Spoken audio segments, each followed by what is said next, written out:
Bueno, vamos a empezar. Habíamos el tema de, llegamos hasta cuando después provocó lo que dijimos, y vimos el video, lo que había provocado Torquemada, el Fray Tomás de Torquemada, y vamos a entrar en qué pasó esa vez con la expulsión. Vamos a empezar un poquito antes, porque ya habíamos hablado quién era Rabbi Yitzhak Abravanel, y ese es el tema que vamos a hablar hoy. ¿Quién era Rabbi Yitzhak Abravanel? Era un Talmid Jajam impresionante, que hoy tenemos todos sus libros, prácticamente que él escribe sobre todos los Nevi'im y sobre los Ketubim.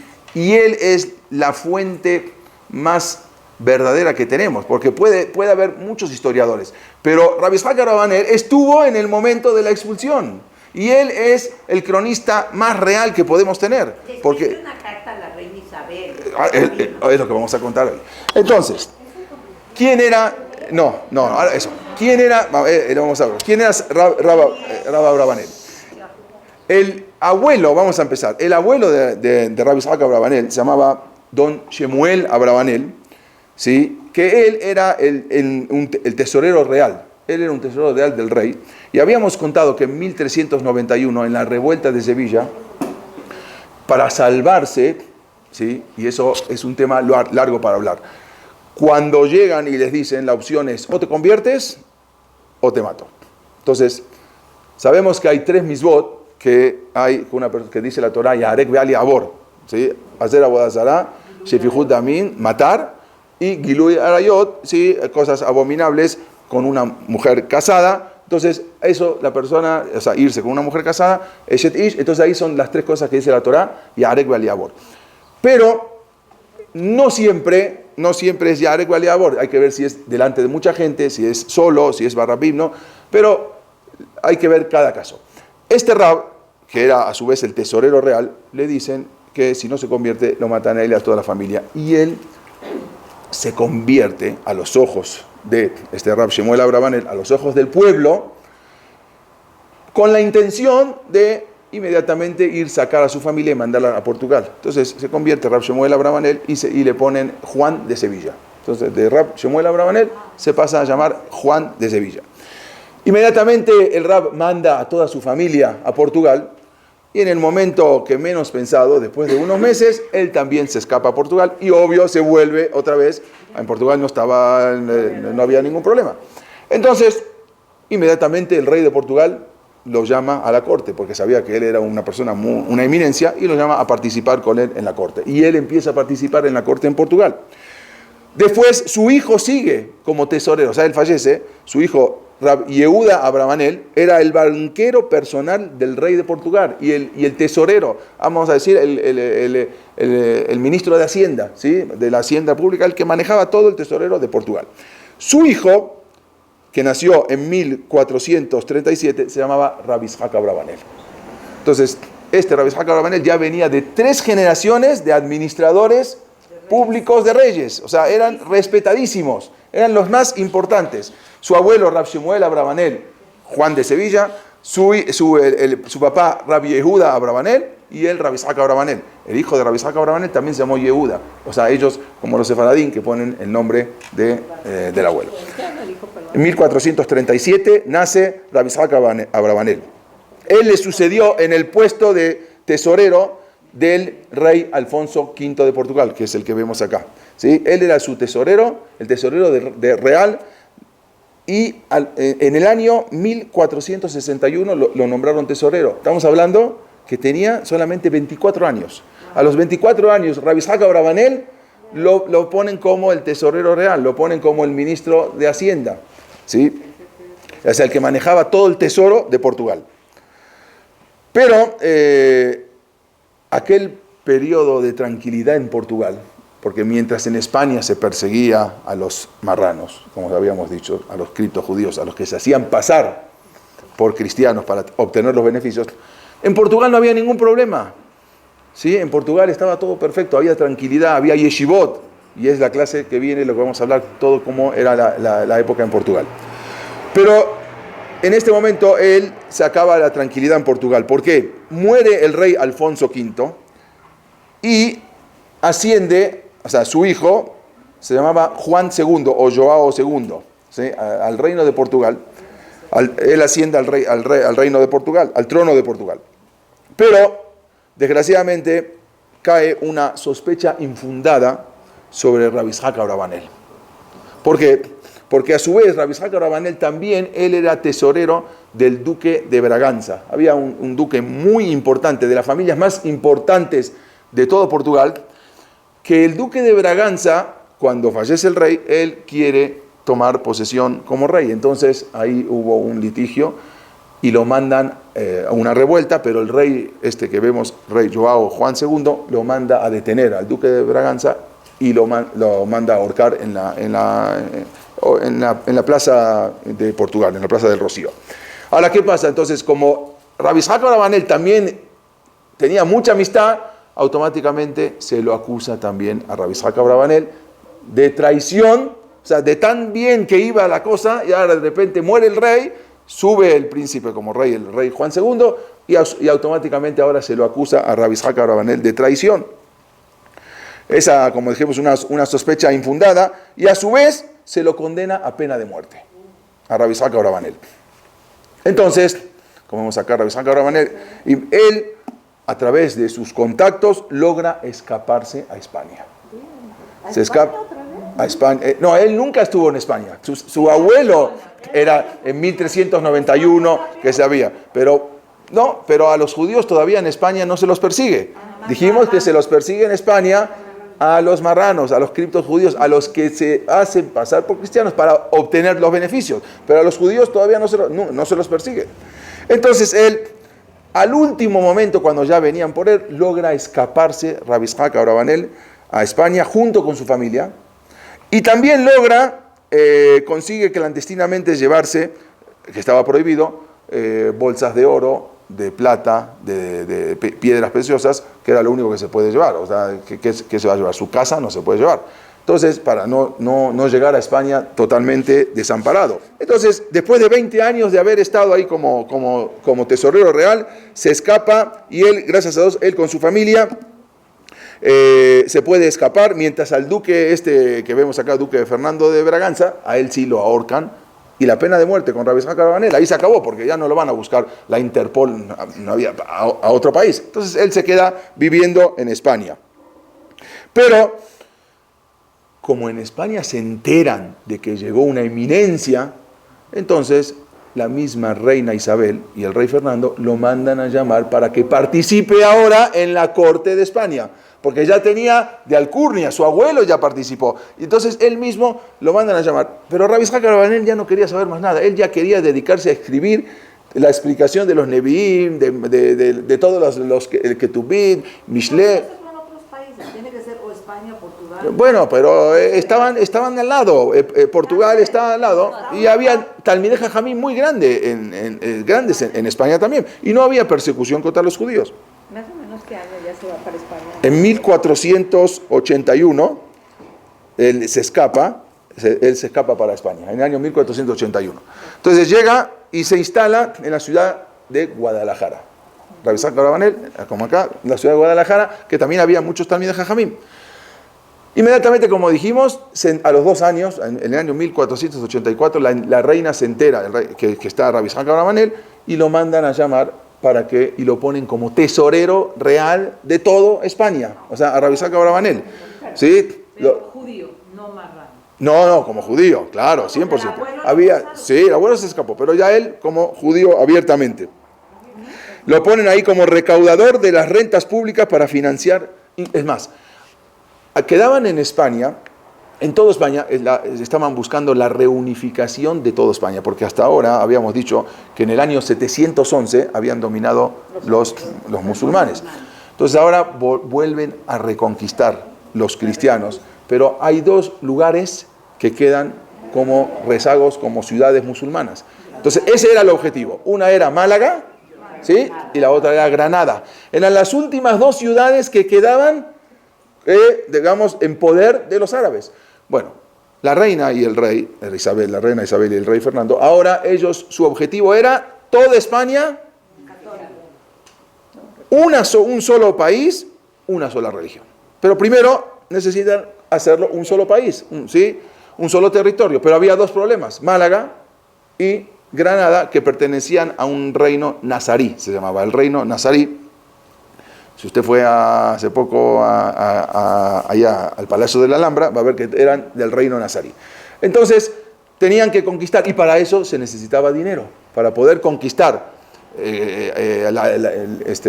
los reinos musulmanes, se necesitaba dinero. Y se necesitaba un buen administrador, que cobre buenos impuestos al pueblo y que le entre dinero a las arcas para poder organizar toda esa guerra contra los musulmanes. ¿Y quién mejor que Rabbi Isaac Abravanel, que era un experto en esas cosas? ¿Por qué acepta? Porque lo que pasó con su abuelo, su abuelo ya pasó hace más de 100 años, hace 100 años. O sea, ya se olvida uno. Y aparte, bueno, es otro rey, otros reyes. Uno piensa que ya va a ser diferente. No, es lo que iba a decir.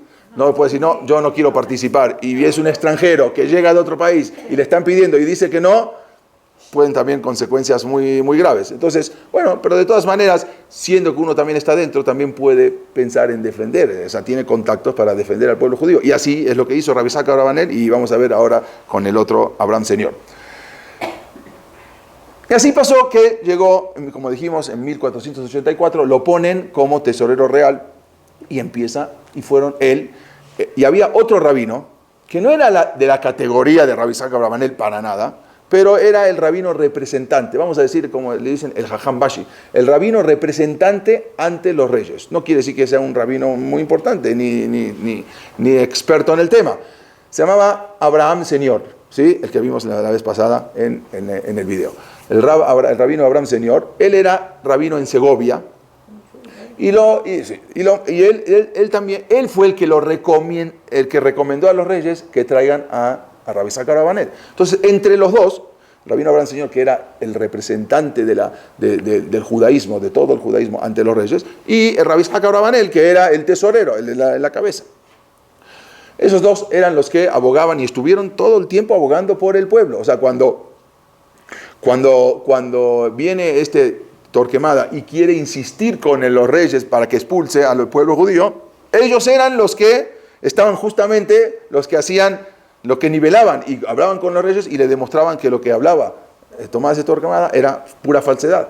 Entonces ellos fueron durante mucho tiempo, durante 10 años, lo que estuvieron amortiguando ese odio contra el pueblo judío. Pero los judíos se odiaban entre sí porque eso es lo que justamente lo que hablamos la semana pasada. El mismo judío, porque Torquemada fue muy inteligente, él reunió a todos los rabinos bajo pena de muerte si no delatan a los que son marranos. O sea, a todos los rabinos decían, de cada comunidad, ustedes acá en Toledo, donde están, o en la ciudad que estén, si saben de algún judío que se convirtió al cristianismo solamente para obtener los beneficios y no lo delatan, automáticamente pena de muerte para el rabino. Entonces, ellos mismos tenían que hablar. Y ahí era para infundar, para poner ese odio entre el mismo judaísmo. Y ahí sí tuvo éxito, porque había los mismos ahora que se convertían, ahora se hacían archienemigos de los rabinos y de los judíos, porque ellos también los acusaban. Entonces era todo lo que hablamos siempre. Uno piensa que a veces la salida es, ¿sí? La tranquilidad es la asimilación, pero la asimilación no trae tranquilidad. Al revés, la asimilación es peor. Claro, ellos solitos se proyectaron su propia... Así es, y eso fue lo que pasó. Salir fácilmente. Ajá, ¿sí? Y se quedaban para obtener los beneficios, estaban bien, económicamente estaban muy bien, tenían dinero, tenían sus casas, tenían cosas, entonces dice, ¿para qué me voy a salir? Mejor hago aparentemente a los ojos del pueblo, pero dentro de mi casa sigo cumpliendo todas mis votos. Bueno, resulta que al final hicieron una campaña los reyes y dominaron Málaga, y solamente ahora quedaba un solo bastión árabe, que era Granada. Entonces se lo pusieron en la cabeza, tenemos que llegar a Granada, y es el último lugar para convertirlo en cristiano, y ya toda España, que hasta hoy, desde 1492, hasta hoy, que ahora Barcelona se quiere separar, Cataluña se quiere separar, pero hasta hoy ha sido, desde 1492 hasta el día de hoy, ha sido un solo país España.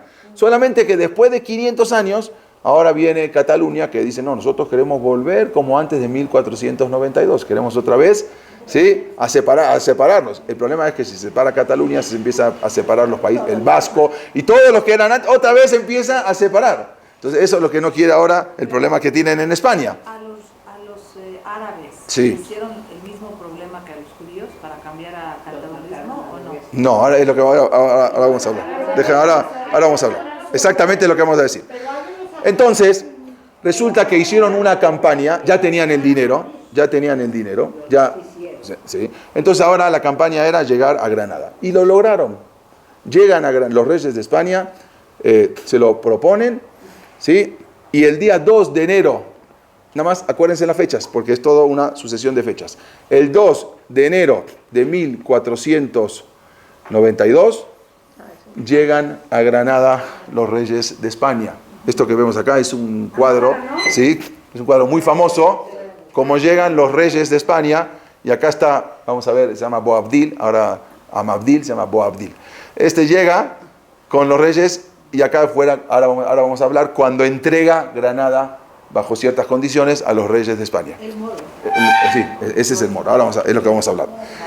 Pero resulta, Granada, sí, es en el sur, el sureste. ¿Sí? Entonces, acá se ve un poquito mejor la foto. Bueno. Entonces, es más, hay la serie esta que de Isabel, hicieron exactamente el mismo cuadro, hicieron una toma, que es exactamente lo mismo. ¿Sí? Vean, nada más vean la anterior, cómo se ve arriba, acá, y esto es la escena de la película. Es exactamente igual. ¿No? Acá está la reina, el rey y todo, y esta es la escena de la película como en el mismo lugar, en Granada, como se filmó. Bueno, y así que entregan el día 2 de enero de 1492, reciben la ciudad de Granada, que ahora, sí, nada más para que vean no sé si se ve bien, para que vean la ciudad, lo que era, cuando llegan a la ciudad, fue algo impresionante.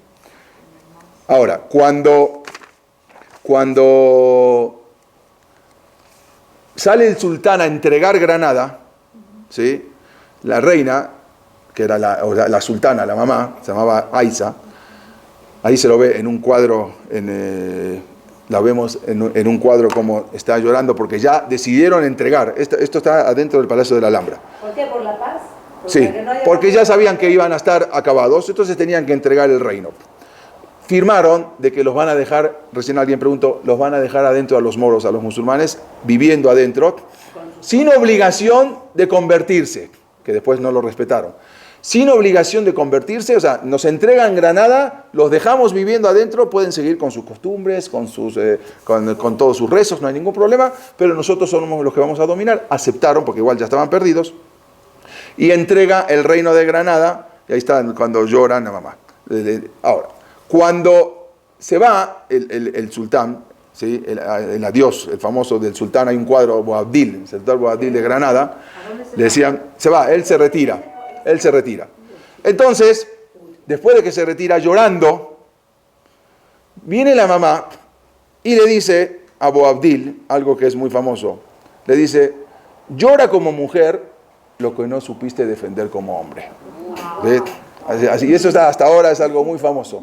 Dice, ¿qué estás llorando como una mujer?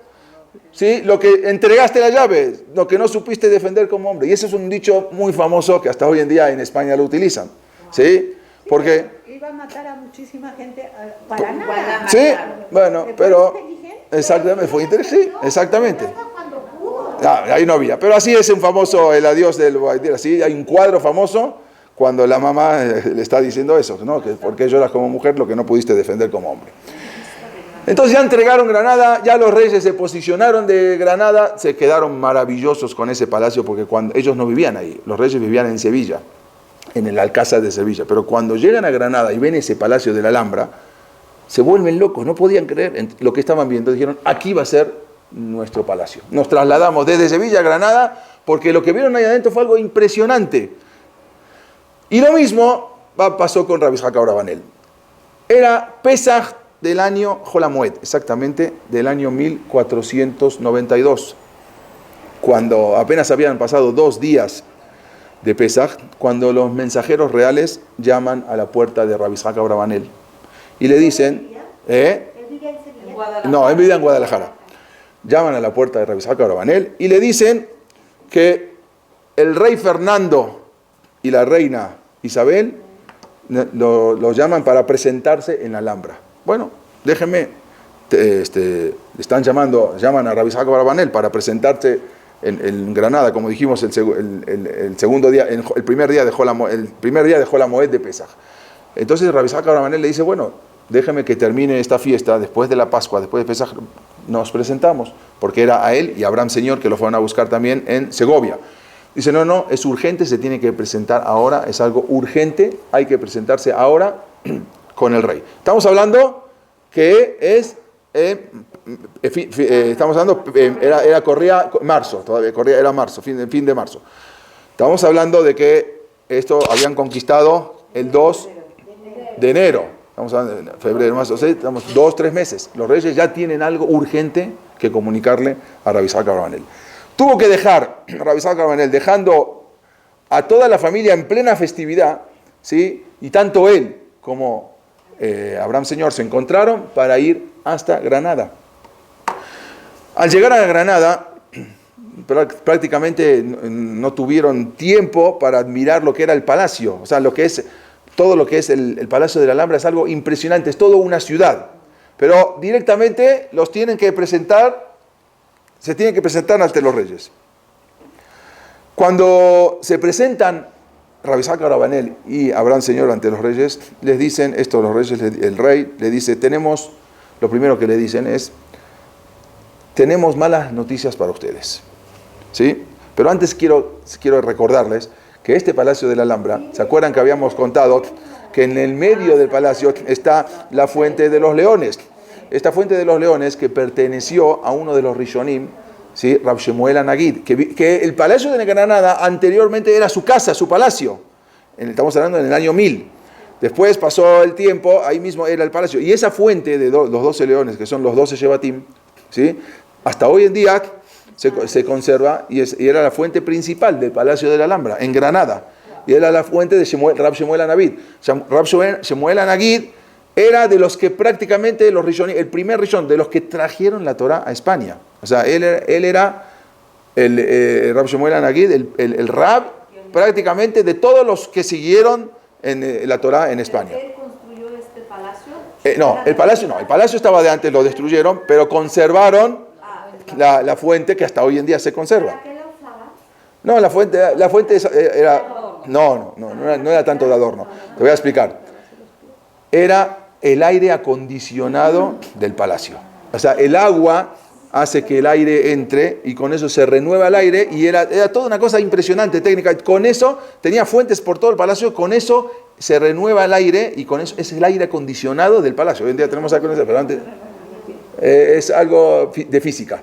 Sí, es algo de física. El agua de la fuente que venía desde las montañas es un agua muy fría. Uno la toca, está fría. Entonces el agua entra hasta dentro del palacio. Entonces esa agua hace que se renueve el aire y esté más frío el aire en los tiempos de calor. No, lo que es el palacio, nada más para que vean, les estoy mostrando algunas fotos, nada más para que vean lo que es el palacio. Es algo impresionante. Imagínense cuando llegaron los reyes, lo que es, vean cómo, y no tocaron nada, los reyes llegan al palacio, ven esto y se vuelven locos y ahí ponen su residencia. Nada más vean lo que es esto, son fotos de ahora, son fotos. ¿Todo sobre madera? No es madera, no, mármol, es todo mármol, ahí está la fuente. Nada más para que vean lo que es bueno, me voy a detener acá porque acá fue lo que vamos a hablar, el evento donde estaban los reyes, los mandan a llamar los reyes al salón de los embajadores, que es el salón que hoy en día se conserva, y se presenta a Rabbi Isaac Abravanel en ese salón y le dice, desgraciadamente, tenemos malas noticias para vosotros. O sea, así le comenta el rey.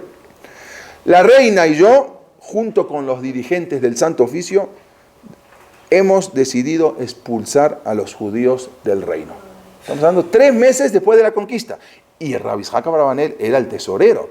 Fue el que juntó, junto con Abraham Señor, el dinero para la conquista. O sea, ellos mismos juntaron, pero no se daban. O sea, no era suficiente. Querían el dinero de los judíos. Querían más.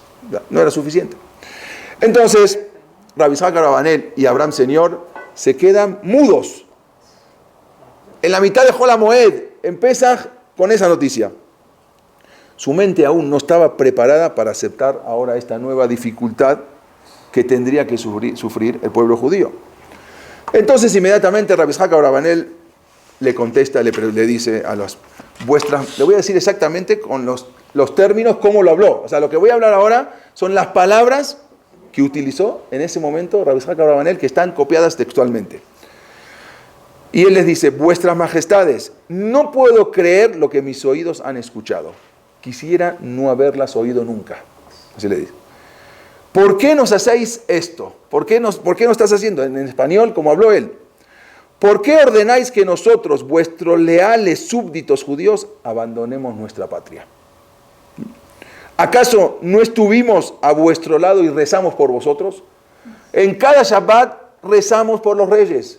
Y cada Yom Kippur y cada Rosh Hashanah nosotros pedimos por ustedes. Tened piedad, os lo pido, tened merced de mi pueblo Israel. O sea, tengan piedad de mi pueblo.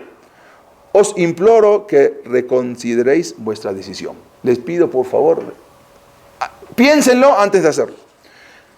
Les suplico que consideréis las pérdidas que va a obtener la corona.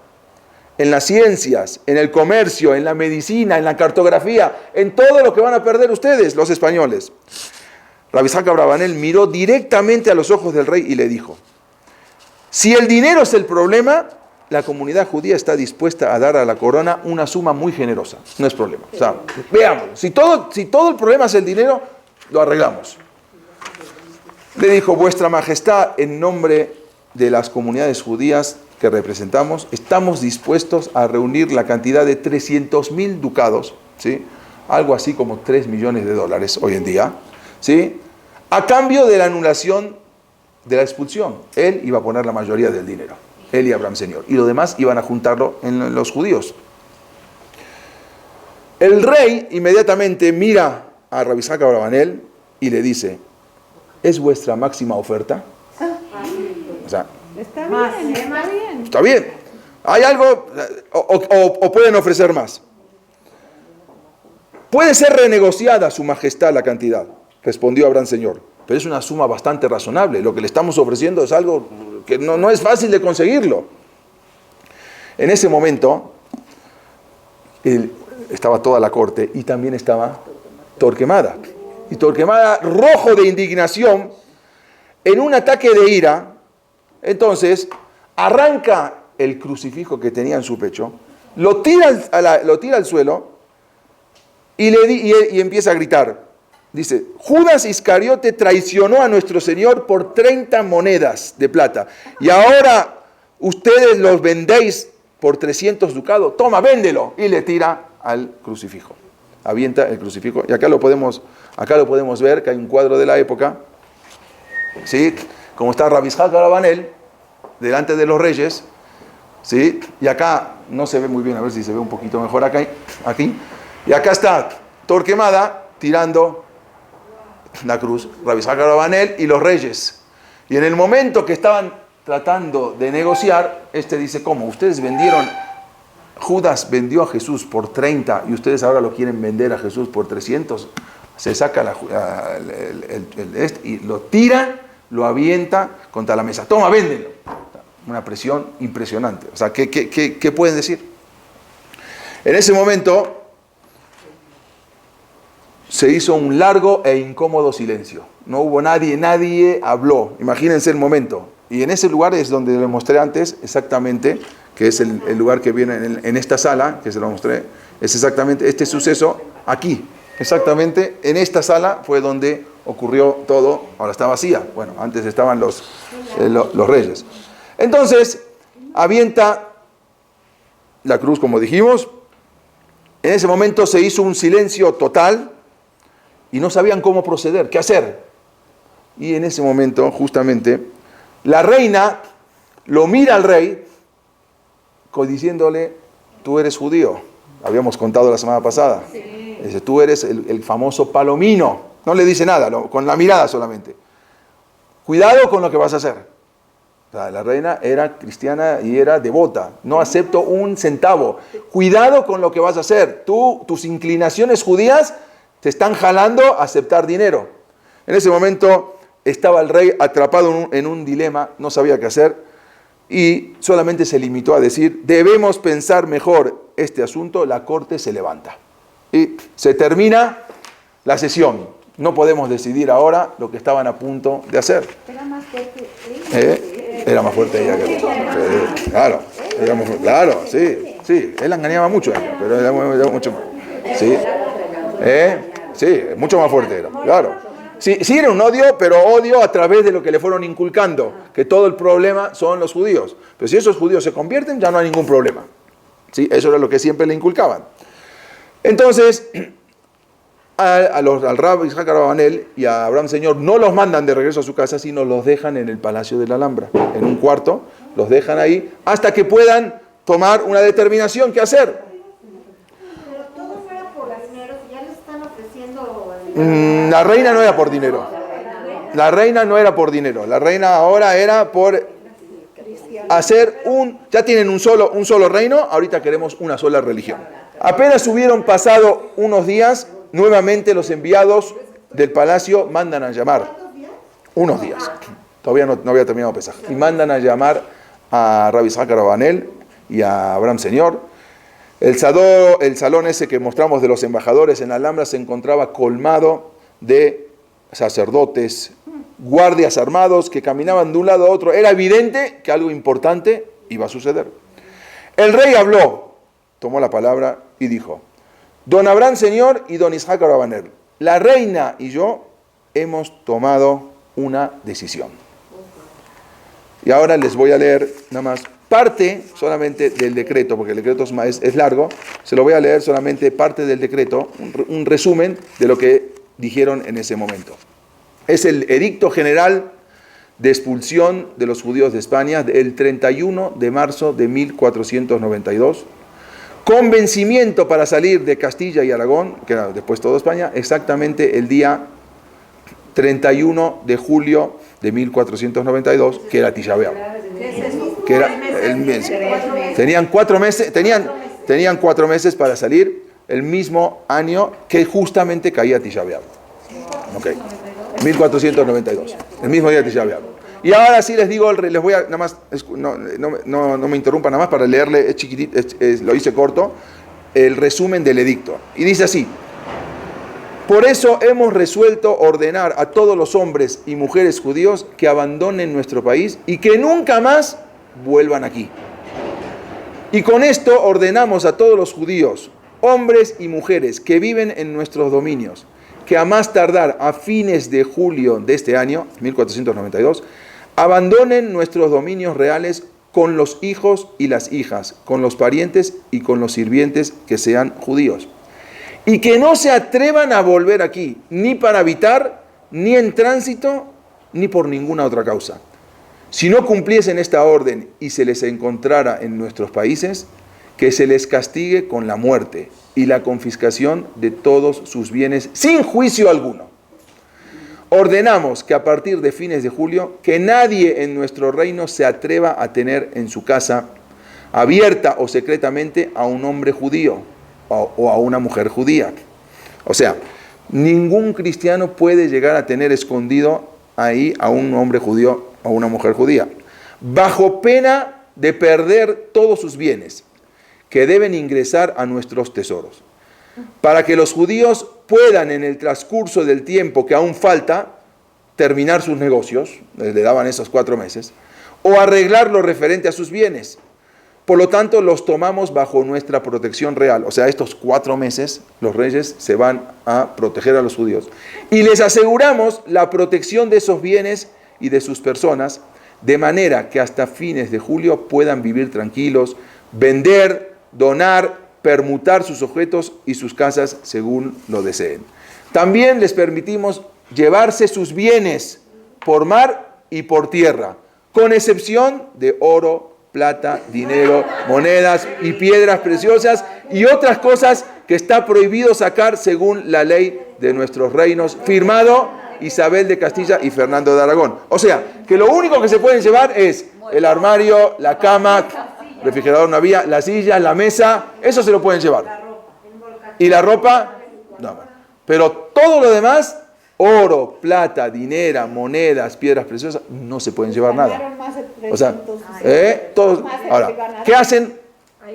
Yo, la pregunta es, si ahora después vamos a hablar de Colón, exactamente, sí, pero no lo voy a hablar ahora porque no sale esa fecha, salió el 3 de agosto porque justo era Tisha B'Av, no podía salir, salió otro día. Bueno, ya lo vamos a contar, sí. La pregunta es, si no podían sacar ni oro, ni plata, ni dinero, entonces ¿qué es lo que se podían llevar? ¿Sí? ¿Pero qué? Los judíos tenían pocos meses para vender sus bienes. Una casa muy bien construida era cambiada por un burro. O sea, la casa no me sirve, tampoco me la van a pagar, porque ¿para qué la voy a pagar si en 3 meses estaban ya formados a ver a quién se iba a quedar con la casa? Los gentiles sabían que los judíos estaban muy presionados y la comunidad judía era muy rica en España. Y por lo tanto, se podía hacer muy buenos negocios con el patrimonio judío. Entonces, ¿para qué voy a comprar? Un viñedo de varias hectáreas llegó a cambiarse por varios metros de tela. Viñedo de varias hectáreas por metros de tela. Mientras por otro lado, gran parte de las casas quedó sin venderse del todo. Muchos decían, no, yo no quiero ni vender, mejor me voy, me llevo la llave y cuando se acabe esta Gezerá vuelvo. Después de 500 años se acabó la Gezerá y todavía muchos conservan las llaves. Y así llegaron hasta el día 9 de Ab, en la cual la mayoría había esperado hasta el último plazo. Muchos no se fueron. Muchos decían, bueno, esto se va a acabar, el rey se va a arrepentir, van a pensarlo bien y se van a dar cuenta que lo que están haciendo está mal. Y el último día van a decir, no, ¿sabe qué? Se anula el decreto. Entonces mucha gente se quedaron hasta el último día, sabiendo que tenían para irse ya 4 meses. No, muchos se quedaron. Y así 300.000 Yehudim abandonaron España. Pero lo que yo quería ahora, quiero algo impresionante leerles, ¿sí? Entonces, el rey, cuando estaban ahí sentados en la corte, junto con la reina de España, les dijo lo siguiente: puesto que ustedes son los líderes de la comunidad judía, estoy seguro que desean hablar algo al respecto. O sea, que ya, el decreto ya está. A uno de vosotros se os permitirá hablar libremente por última vez, sin ninguna restricción ni limitación. ¿Quién lo hará? O sea, estaba Rabbi Yitzhak Abravanel y Rabbi Abraham Señor. Será el único argumento que se oirá de ustedes. Y luego el asunto se cerrará. ¿Quién de vosotros desea hablar? En ese momento. Sí. Don Abraham Señor inmediatamente le cedió la palabra a Rabbi Yitzhak Abravanel. Usted es el experto, por favor, hable. Y esto fue lo que dijo Rabbi Yitzhak Abravanel. Nada más que... ¿Dónde saca esto? ¿Abravanel lo escribe? Todo escrito. Sí, y ahí en ese libro está todo escrito también. Todo. Y le dijo lo siguiente en textuales palabras, ¿sí? Está hablado un poquito más en término español, pero no lo voy a hablar más está en castellano, o sea, yo lo voy a hablar más en español. Y le dice lo siguiente a Rabbi Yitzhak Abravanel en estas exactamente palabras, y presten atención a lo que le dijo. Lo voy a hacer un resumen porque está más largo. Y nada más vean cómo de lo que habló Rabbi Yitzhak Abravanel ahora, lo que vamos a decir, vean y piensen lo que estoy hablando, mientras estoy hablando, como proféticamente todo lo que dijo Rabbi Yitzhak Abravanel se cumplió. Todo lo que dijo parece que habló en ese momento con Ruach HaKodesh. Y dijo lo siguiente: vuestras majestades, don Abraham Señor y yo os agradezco por esta oportunidad para hacer una última declaración en favor de las comunidades judías que representamos. Todavía está dando las gracias porque le dieron una oportunidad de expresarse. Y le dijo lo siguiente: no es grande el honor cuando a un judío se le pide suplicar por la seguridad de su pueblo, pero es una desgracia mayor cuando el rey y la reina de Castilla y Aragón, y ciertamente de toda España, deben buscar la gloria en la expulsión de un pueblo indefenso. O sea, ustedes, es una desgracia que ustedes tengan que buscar su gloria en un pueblo indefenso. Encuentro muy difícil entender cómo un hombre, una mujer o un niño judío pueden ser una amenaza para la fe católica. ¿Sí? No se entiende. Os destruimos nosotros somos destructores, nosotros fuimos a la guerra con ustedes. Es lo contrario, ciertamente. ¿Acaso no nos pusiste excesivos impuestos y los pagamos? ¿No nos aterrorizaste día y noche con la diabólica Inquisición? ¿Y nosotros qué? ¿Nos portamos mal? Entonces ahora viene lo que va a hablar Rabbi Isaac Abravanel. Le dice, escuchad, oh Shamaim, dice, escucha el cielo. Prestad oídos, rey y reina de España, en nombre de mi pueblo y el de Israel, el elegido de Dios. Declaro a los judíos exentos de culpa. Está hablando Rabbi Isaac Abravanel. Son inocentes de todos los crímenes contenidos en este abominable edicto. La injusticia y la transgresión cargaréis contra vosotros. El indigno decreto que hoy proclamáis será vuestra caída. Y este año en que ustedes creéis que será la gloria más grande de España, se convertirá en la ruina más grande de vuestra nación. Padecerán por siglos venideros el desbalance de las fuerzas que habéis creado. Vuestros descendientes pagarán caro este error. Nada más les quiero decir algo, nada más voy a interrumpir. No. España, en ese momento, después de ahí, encontró un nuevo continente, encontró América. Claro. Tendrían que ser el pueblo más fuerte y más rico del mundo, porque encuentran otro continente que pertenece desde Argentina hasta México, prácticamente toda España. Imagínense, y de acá sacaban de la riqueza, sacaban oro, plata, se llevaban, pero de especias, de todo. Tendrían que ser el pueblo más rico del mundo. A partir de ese momento, España empieza a caer y no termina de caer, y al final fueron exactamente lo que dijo Rabbi Isaac Abravanel. Le dijo, y presten esto si no es verdad, presten atención. Seréis una nación de analfabetos. ¿Sí? Sí. Hasta ahora se cuentan chistes de gallegos. Y con el paso del tiempo, España, que fuera alguna vez una gran nación, será objeto de escarnio entre las naciones. España, la ignorante, otrora poderosa. Lo que era poderosa, se van a llamar España, la ignorante. España, la nación que mostraba tanta promesa, pero que logró tan poco. Y un día, España se preguntará, ¿qué ha sido de nosotros? Está diciendo lo que va a pasar en el futuro. ¿Por qué somos los españoles el hazmerreír de las naciones? ¿Sí? ¿Por qué se cuentan todavía chistes de gallegos después de 500 años y no se cuentan chistes de holandeses o de cualquier otro país de Europa? Y los españoles de entonces mirarán a su pasado y se preguntarán, ¿cuál fue la causa de esto? Y verán a este día como el inicio de la decadencia de esta nación.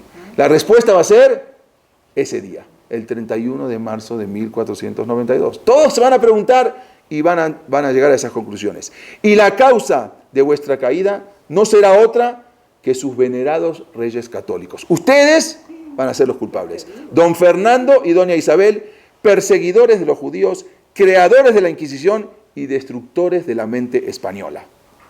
Podéis convertir a todos los pueblos del mundo, pero mientras no hayáis convertido al judío, no habréis probado nada, excepto que sois capaces de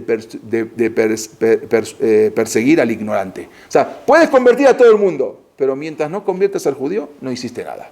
Todo lo que hiciste no valió de nada. Escuchad, rey y reina de España. En este día os habéis sumado a la lista de los que hacen daño al pueblo de Israel. O sea, ustedes después ya de los egipcios, de los griegos, de los romanos, ustedes ahora, los españoles, ya se sumaron a la lista. Si buscáis destruirnos, vuestros deseos se frustrarán, pues gobernantes más grandes y poderosos que ustedes lo intentaron y han fracasado. Prosperaremos en tierras lejanas, porque donde quiera que vayamos, el Dios de Israel estará con nosotros.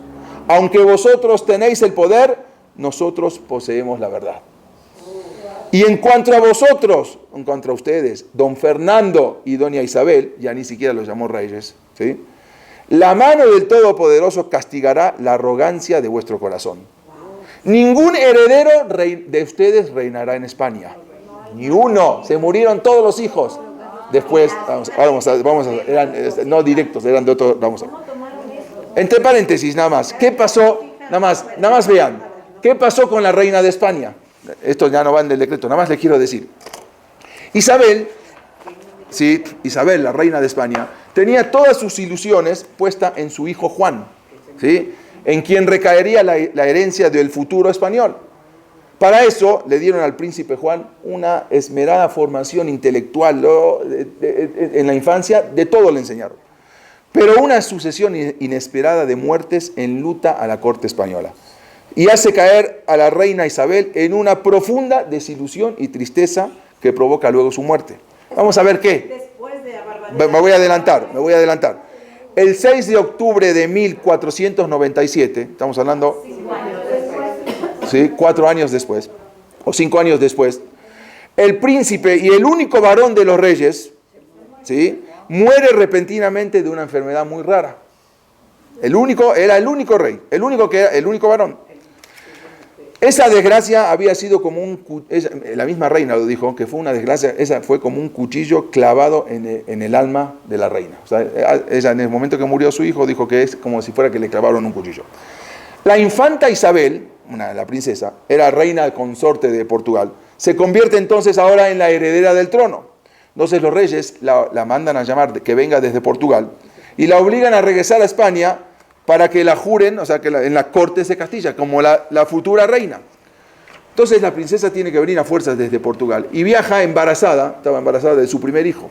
Pero el cansancio del viaje, por el cansancio del viaje, da a luz en la mitad del camino, en forma prematura, el 23 de agosto de 1498, a un niño que se llamaba Miguel, pero en ese parto la princesa muere.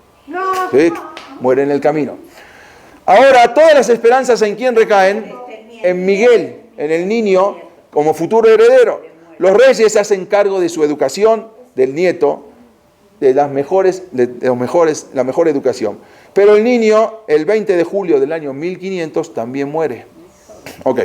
La herencia entonces recae ahora sobre la infanta Juana. Que ella estaba casado con Felipe el Hermoso, que era francés. ¿Sí? Y Francia con España estaban en guerra. Pero había un problema. La infanta Juana se la conoce como Juana la Loca, ¿sí?, por su inestabilidad emocional. O sea, no podía reinar. Era Juana, y su marido era muy malo con ella. El yerno Felipe no era leal a España y hace alianzas con Francia contra España. O sea, el mismo yerno está contra España.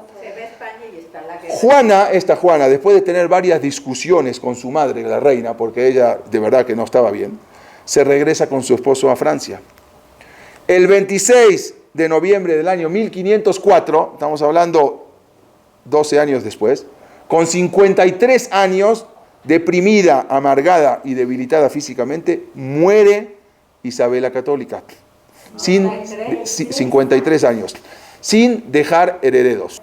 Entonces, le dice, sigue hablando Rabbi Isaac Abravanel, le dice: ay de vosotros, pobre de vosotros, por generaciones se contará una y otra vez qué despiadada fue vuestra fe y qué ciega fue vuestra visión.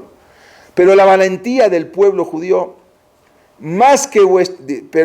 la valentía de nuestro pueblo, más que nuestros actos de odio y fanatismo, se va a recordar por siempre al haber hecho frente al poder de la España imperial por aferrarse a la herencia religiosa de sus mayores. O sea, a nosotros sí nos van a recordar.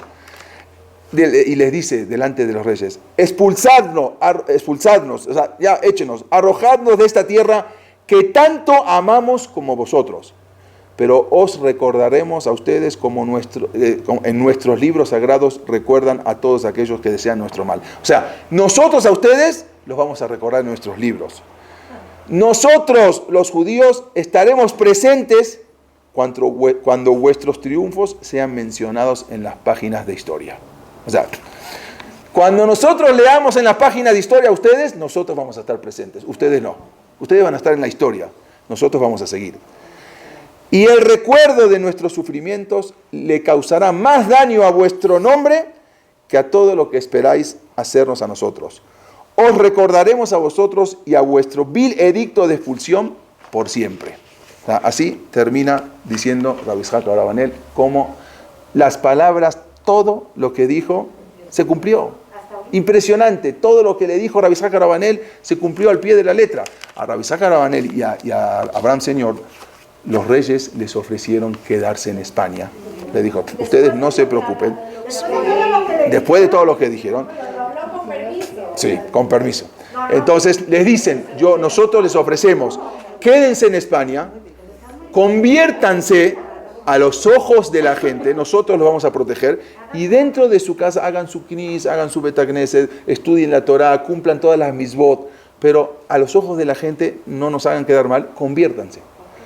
Rabbi Yitzhak Abravanel dijo, yo no voy a hacer un Hilul Hashem tan grande que todo el mundo, ¿sí?, mis alumnos y todos que se confían en mí, todo Israel, me vean que yo me convierto. No lo voy a hacer.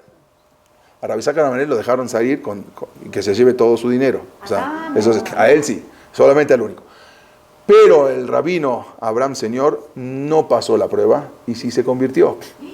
Él, con su yerno, con su esposa, con sus hijos, y exactamente fue vamos a decir, luego de ahí tengo la fecha, él no, a los 80 años, tenía 80 años, y a los 80 años se va y se convierte. Pero no solamente se convierte, es lo que vamos a hablar después, se cambia de nombre, hicieron una fiesta, algo impresionante, porque tenían que hacer pompa para que todo el mundo vea cómo el rabino se convierte, para que todos sigan el mismo camino. Y se cambia de nombre, en lugar de Abraham Señor, se cambia el nombre y se pone Fernando Pérez Coronel. Fernando por su padrino, porque a la misma conversión llegaron los reyes católicos más adelante. Entonces, él se pone, ¿y por qué se cambia? ¿Por qué escogió ese nombre? Fernando por su padrino, que era el rey Fernando. Pérez Coronel, porque él mismo quiso dar una señal con su nombre. Pérez Coronel. Perezco, acabo, Ron con la canción Kel de Akadosh Baruj Hu. Lo que estoy haciendo, Pérez Coronel. Perezco, Ron, Kel. Perezco con la canción de Dios. O sea, él sabía que lo que estaba haciendo estaba mal, porque fue un Hilul Hashem tan grande que fue algo tremendo. Y nada más quiero terminar la clase con esto. Pero eso se convirtió por fuera. Sí, por fuera. Sí. Pero sus descendientes ya siguen viviendo en España como católicos. O sea, se sabe quiénes son hoy en día las familias Pérez Coronel, y ellos saben quiénes son. Pues son al principio, él era, sus hijos, ya sus nietos ya no. Nada más quiero terminar con esto, que es algo que mucho más adelante, y para que vean cómo eso lo dijo, es un comentario que dijo León Tolstoy mucho más adelante, y dijo así, él cómo entiende a los Yudim. Y él dijo así, ¿qué es ser judío? ¿Qué clase de única criatura es esta que los gobernantes de todas las naciones del mundo han deshonrado, aplastado, expulsado, destruido, perseguido, quemado y ahogado? Y que a pesar del odio y su furia hacia ellos, sigue viviendo y floreciendo. ¿Qué es este judío que nunca han tenido éxito en tentar con todas las tentaciones del mundo, cuyos opresores y perseguidores solo sugerían que ellos negaran y deshonraran su religión y dejaran de largo la fidelidad a sus antepasados? Todo lo que querían era eso. El judío es el símbolo de la eternidad. Es el que durante tanto tiempo ha cuidado el mensaje profético y lo ha transmitido a toda la humanidad. Tolstoy no era judío. Un pueblo como este nunca puede desaparecer. El judío es eterno, es la encarnación de la eternidad. Esto es lo que dijo León Tolstoy. Todo lo que quieran hacer nunca se va a acabar. Am Israel, ya hay una garantía de Am Israel que hasta el fin de todas las generaciones. Muchos imperios se acabaron, los romanos, los griegos, los medos, los persas, todos se acabaron. Am Israel sigue. Y por más que quieran, es lo que no entiendo que dice, el judío es el símbolo de la eternidad. Todos quisieron, y es fácil, nada más todos les sugieren que se conviertan, y con eso se acaba el problema. Pero justamente es lo que venimos viendo, que no se acaba el problema se intensifica con la asimilación. Esto es el legado que tenemos de Israel y cuánto nosotros debemos seguirlo y transmitírselo a nuestros hijos. Todo esto es el legado que hemos recibido. Y gracias a nosotros hoy en día que seguimos, que somos parte de esa historia, podemos transmitir a nuestros hijos. Y esto es lo que nos enseña la clase de hoy.